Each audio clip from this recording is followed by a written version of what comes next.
Avvallari bir-birlarini tanimas edilar. Ularni sevgi degan g'aroyib kuch topishtirdi. Ular ana shu kuch sehriga maftun bo'lib qoldilar. Ajab, sevgi hech qachon yolg'iz yurmas ekan. Unga hijron degan alanga ergashib keldi. Ular ana shu alanga otashda baravar kuya boshladilar. Nihoyat hijron alangasi so'ndi-yu, sevgi visol degan entiktiruvchi tuyg'uni yetaklab keldi. Endi ular baxtiyor edilar. Ajab, sevgi hech qachon yolg'iz yurmas ekan. Endi sinov degan to'siqni yetaklab keldi.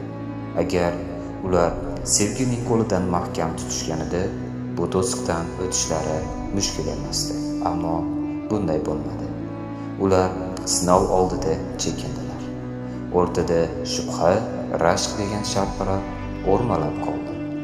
Shunda ular o'zlarini topishtirgan sevgiga ilk bor ta'na toshini otdilar. Sevgi shunda ham ularni kechirdi. Sabot, mehr degan kuchlarga oshno qilishga urindi.